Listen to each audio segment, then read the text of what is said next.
What's up, everyone? Lee Snyder here to preview the huge showdown between my Spurs and Liverpool on Thursday afternoon.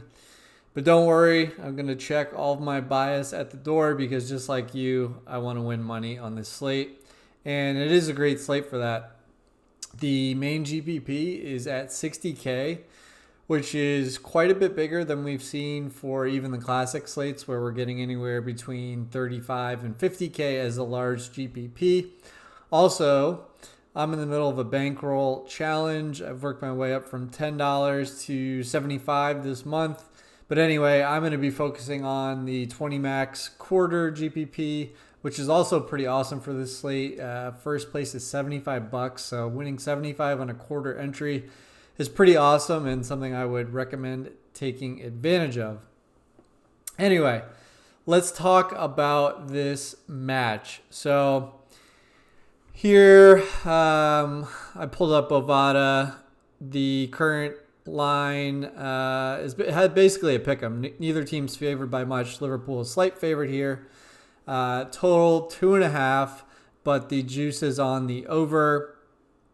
And if you look at the history between these two teams of late, let's see if I can pull that up. They're all close matches. I think a lot of them have ended 2-1 in favor of Liverpool, as did the earlier match this season. So, yeah, 2-1, 2-1, 2-1, 2-1. A lot of 2-1s in there. And that's kind of what I would expect here. Something like that playing out. In the reverse fixture at Anfield earlier in the year, it was definitely a game where Liverpool dominated possession, but Spurs had a lot of good chances in that game on the counterattack. And I think Alderweireld had an own goal that lost the game for Spurs, if I recall correctly. But I pretty much blacked that out of my memory because that was just a painful game to watch. Things were going really well. Spurs could have gone top of the table and then had that letdown and lost the game to Liverpool. But nonetheless, if we're talking about form right now, actually, it's Spurs that are in better form than Liverpool. This is the most we've seen Liverpool struggle in years, honestly. If you look at their last 5 matches, they're winless. And it doesn't look that bad when you see, here, let's go to form. Liverpool, 8 goals for, 3 goals against, but 7 of those goals came in this win against Crystal Palace. And so since then, they've only scored 1 goal in their last 5 matches. That is actually kind of crazy. They did just score 2 in the FA Cup against Manchester United, but they ended up losing that game 3-2. So I tentatively say that Spurs are the team in better form right now. Although as a Spurs fan, I can tell you they are very capable of a letdown, especially when they are considered the favorite by the public. I know the line doesn't have them as the favorite, but I think plenty of people are going into this one thinking, okay, Liverpool's in poor form and Spurs are at home here, so they have a good chance. Either way, I think it's going to be a close match that probably ends 2-1 either way. I do think both teams probably end up scoring. So in Showdown, it's really important to think about how the match is going to play out and how you can build a roster to kind of fit the narrative that you think plays out in the match. So this is the earlier match this season between these two teams. And I think it's really interesting to look at stats here. So Liverpool had 76% possession, double the shots, not even close in shots on goal, triple the crosses, triple the chances created. So basically what I'm getting at here is that this is probably what we're going to see again. Mourinho, even at home, even against the Liverpool that might be struggling, he's going to be conservative. He's going to have his team sit back. So Liverpool is going to dominate the ball, and they're going to have a lot more chances, a lot more shots, a lot more crosses. So if we look at that from the prior match, you're going to see a lot of this again. Probably Robertson and Alexander-Arnold are going to get forward, and they're going to cross the ball a lot. So those two guys are going to be very good cash plays on DraftKings scoring. And then If we're looking at chances created, Robertson, Alexander, Arnold, once again, creating plenty of chances. And if we're looking at shots, you see that front three there. Mane, Firmino, Salah, who all should start this match again. They were just firing in shots. So that's probably what we're going to see again. I will also note that in this match, even though Spurs lost 2-1, Lloris had 9 saves. So he had an awesome game from a DK perspective, even in the loss. And I think that is something to look out for again. Even though Alisson has a better chance at a win and a clean sheet, probably only slightly, honestly. I think Lloris is the better keeper play just because of the save volume that he could see here. So this is probably close to the lineup that we'll see from Liverpool, although I think that Thiago comes in. So you have Wijnaldum, Henderson, and Thiago in the midfield. Same front three, and then Robertson and TAA in the back. From a DFS perspective, you're going to get your floors from Robertson and Alexander-Arnold, and you're going to get your scoring upside from this front three, typically. On the Spurs side of the ball, we are probably not going to see a 4-4-2 formation. And the main reason for that is because Spurs have a problem at left back. Davies is injured and questionable, and Reguilon has been ruled out with a muscular injury. So we're down, or Spurs, I should say, are down their top 2 left backs. That could be very enticing for Mo Salah facing off against whoever plays over here. So that's something to look out for.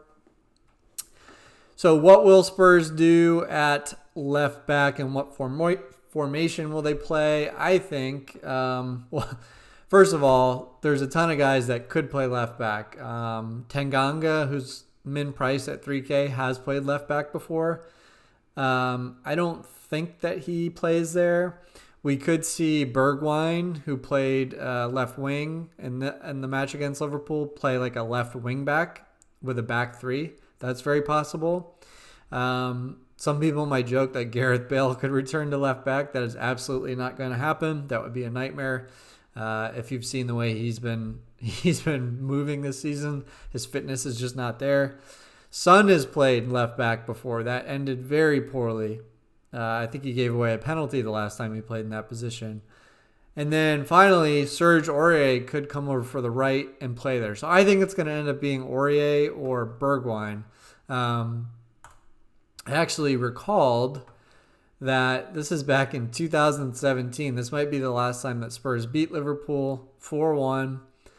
Spurs played a 3-5-2, which is, I think, the formation we're going to see. And in fact, Aurier played on the left for the specific purpose of trying to keep up with the pace of Salah cutting in. So I think that is very well what we could see. If that's what happens, then Bergwijn probably ends up playing as the wing back over here. For Spurs, even though this is back in 2017, you are going to see Kane and Son up here as the forwards. You probably see Winks too, and then it's going to be Ndombele and Højbjerg as well. And then in the back, it's probably going to be Alderweireld, Dyer, and Rodon, but that's not really that important. Anyway, the point here is you probably see Aurier on the left side, and if that's the case, he is very much going to be dealing with Salah the whole game. Probably not going to do a lot from a fantasy perspective. If you look, so I'll go back to crosses here in that prior match, and you see Aurier and Davies, they really didn't do much. In fact, no one on the Spurs team crossed that much, and that's just because they didn't have the ball. That's what's going to happen here again. Any production that comes from Spurs offensively is going to be on the counterattack, and it's going to come from Son, Kane, and Ndombele is going to be playing up here with them. So in terms of like a floor optimal perspective, Mane, Firmino, well, I'm not going to say Firmino, but Mane and Salah, who are cheaper than Kane and Son, have higher floors for me just because they have so much more of the ball. Son will have corner kicks, but it's just a matter of, how many Spurs end up winning. So really, the reason you would play Kane, Son, and Ndombele would be for counterattack goals, which is very possible. And Ndombele did not play in this prior match. It was Lo Celso. But Ndombele has been playing out of his mind for the last few weeks. He's finally able to play 90 minutes in some games, and he's been scoring. He's been assisting. So he should be really dangerous with his passing range, getting the ball to Son and Kane. Probably Son. It's going to be, I mean, if Spurs score, I can almost guarantee you it'll be a Son goal assisted by Kane or Ndombele. So that's what I would look for. So it's just a matter of playing out the scenario you think will happen and then building accordingly. We know that Liverpool will dominate the ball, so Robertson and Alexander-Arnold are great cash plays, and then perhaps they can be paired with one or two of the front three for Liverpool there, if you think that Liverpool score, and then you can run that back with Alisson and net for the win and possible clean sheet, and then one Spurs player just to fill in the gap. On the other hand, you could see a game where Robertson and Alexander-Arnold have great games, so you take them from Liverpool. Then you put Lloris in for all of his saves, and then you pair Son and Ndombele for a counterattack goal to get Spurs the win. So that's kind of how you need to think about it, especially in GPPs anyway. I think that's going to do it. That's kind of what I'm looking at in this match. It will be really important to see who plays left back for Spurs and what their lineup's going to be, but I imagine it almost has to be a 3-5-2. So really all the offense is going to come from Kane and Son and perhaps Ndombele. The rest of the Spurs team, I would not expect much from them fantasy-wise, except Lloris should see good save volume, but fullbacks and midfielders for Spurs, do not expect much out of them. And then, as I said, Robertson and Alexander-Arnold should see plenty of the ball and should accumulate a ton of peripheral points. All right, that'll do it. Thanks for watching. Also, if you enjoy the content, please do subscribe. Good luck tomorrow. Hope you win some money, and come on, you Spurs. Thanks for watching. See you next time.